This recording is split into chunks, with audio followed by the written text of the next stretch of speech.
Procter & Gamble's mission statement states, "We believe in finding small but meaningful ways to improve lives, now and for generations to come." Procter & Gamble is an American company specializing in household consumer goods. It was founded in 1837 by William Procter and James Gamble. Now they actually offer products for baby care, feminine care, fabric care, family care, grooming, hair care, home care, personal hygiene, oral care, and skincare. Early on, Procter & Gamble was able to progress into international markets in 1930 by acquiring their competitor, Thomas Hadley Co. Competitors today include Kimberly-Clark, Unilever, Colgate-Palmolive, and Johnson & Johnson. We have 61-year-old David Taylor as the chairman of the board, president, and chief executive officer. He has dedicated more than 39 years of his career towards P&G and began working in the logistics, moving towards the supply chain, operations, and then transferred to the brand management. He also serves on the board of directors of Delta Airlines and as chairman of the Alliance to End Plastic Waste. That alone tells us that he truly cares about the environment and that he wants to eliminate unmanaged plastic waste. Joe Moeller, who is 55 years old and served as the vice chairman, chief operating and financial officer of P&G, and he began working for the company in 1988 and years later, in 2009, became their chief executive officer. He is responsible for information technology and global business services as well as merger and acquisitions. The company has 6 different sectors, and the following are the executives that lead these sectors. Stephen Bishop with healthcare, and these products you may know as Crest, Oral Care, Vicks, and Pepto-Bismol. Gary Kuhn leads the grooming sector, and some brands are Gillette and Venus. Mary Lynn has the family care, and some brands you may know are Bounty and Charmin. Fama Francisco leads the baby and feminine care, and some brands are Love's, Pampers, Always, and Tampax. Salish has the fabric home care, and some popular brands are Tide, Gain, Dawn, and Febreze. Alexandra Keith leads the beauty sector, and some brands are Old Spice, Secret, and Olay.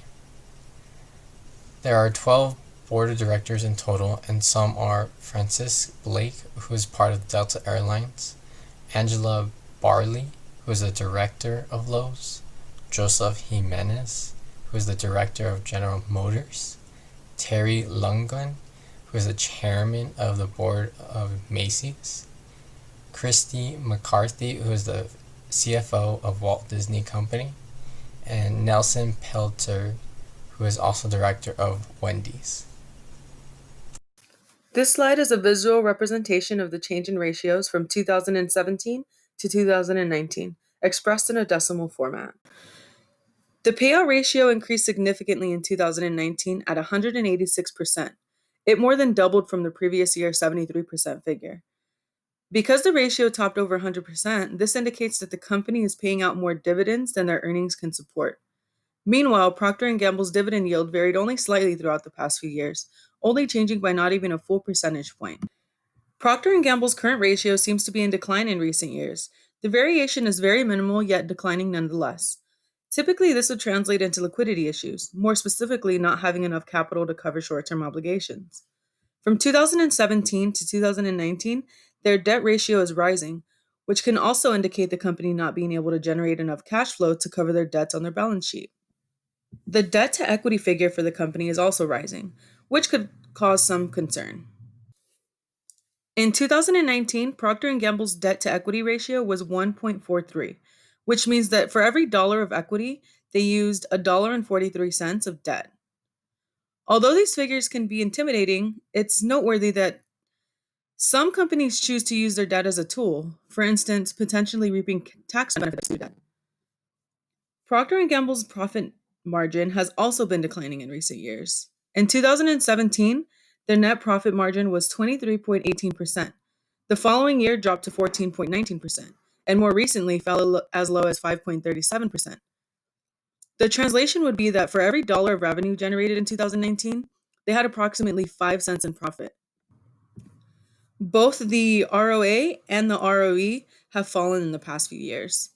The ROA fell from 12.52% in 2017 to 3.16% in 2019, while the ROE fell from 27.77% in 2017 to 8.26% in 2019.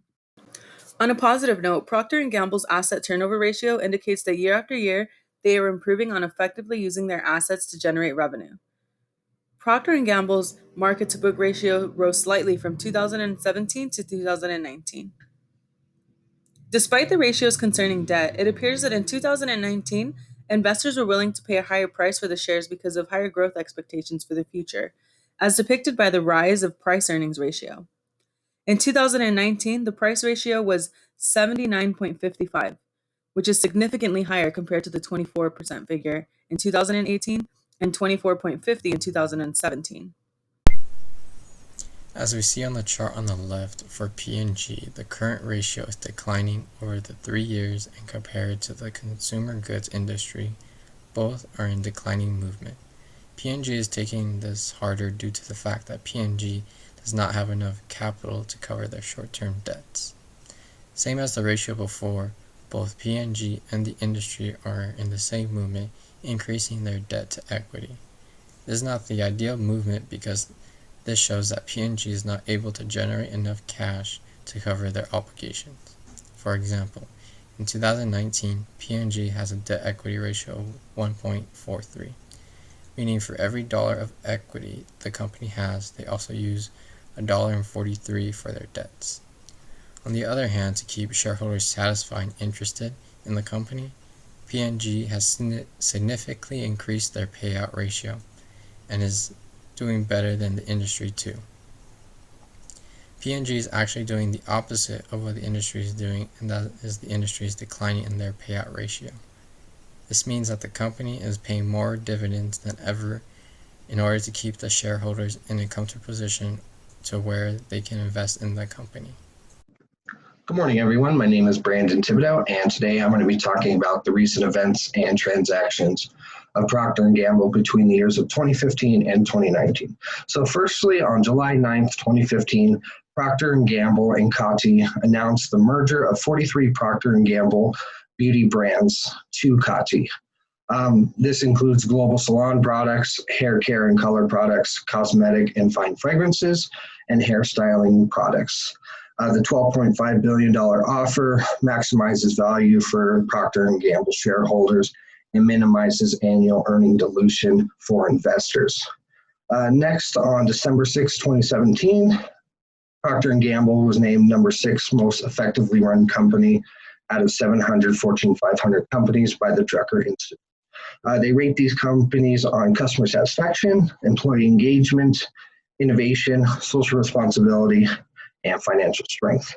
The Drucker Institute objective is to create a method of evaluation that provides executives and investors a more holistic and long-term perspective for the company.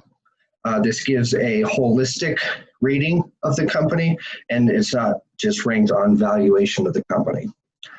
Next, also in 2017, on November 15th, 2017, Procter & Gamble acquired Native for $100 million cash. It is a deodorant company that produces deodorant that doesn't contain harmful chemicals or aluminum. This would increase their market share in the naturals categories, which was important to them. And then lastly, on April 19th, 2018, Procter & Gamble acquired Merck, which is a pharmaceutical company out of Germany, for approximately $3.8 billion.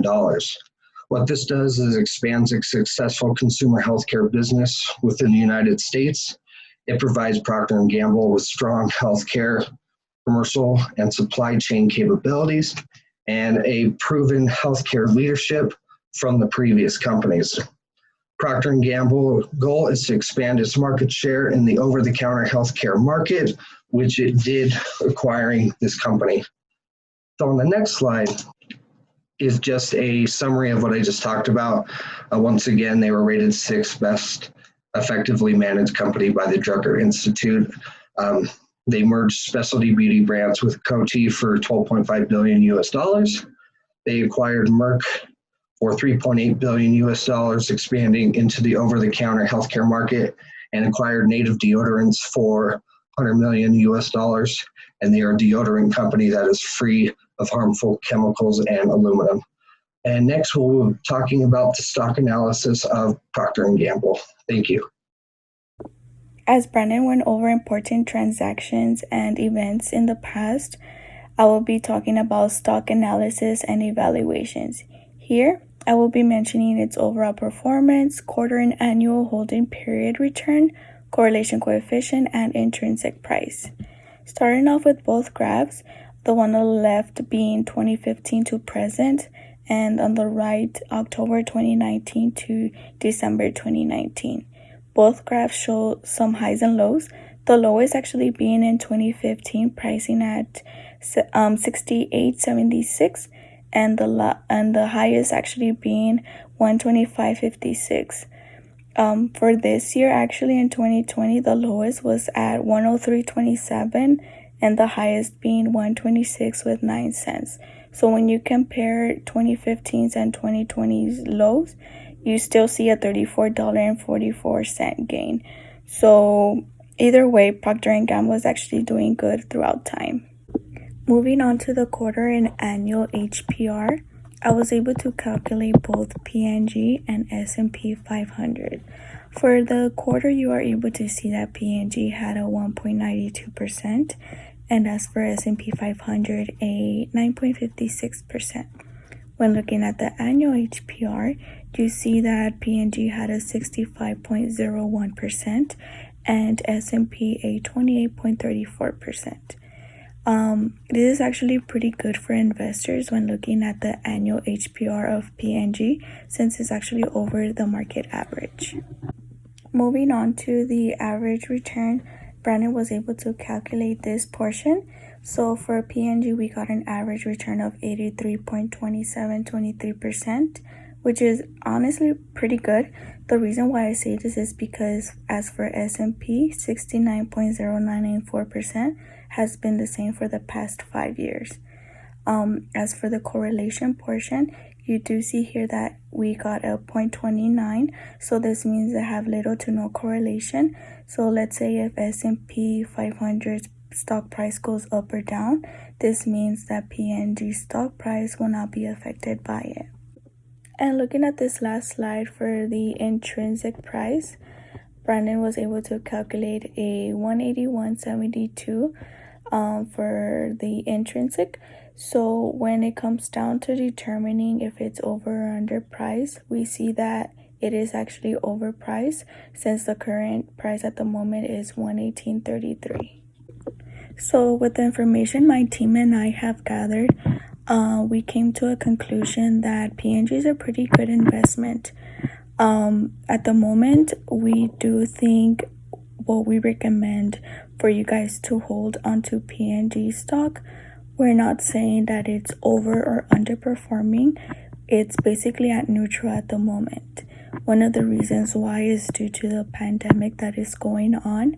However, also taking into consideration that this is also a blue chip stock, meaning that they have stability and they have conservative growth. So with that being said, we do recommend to keep it onto your watch list, but because of all of this going on, we just would rather you guys hold on to the P&G stock. This concludes our presentation. We hope you enjoyed. Thank you.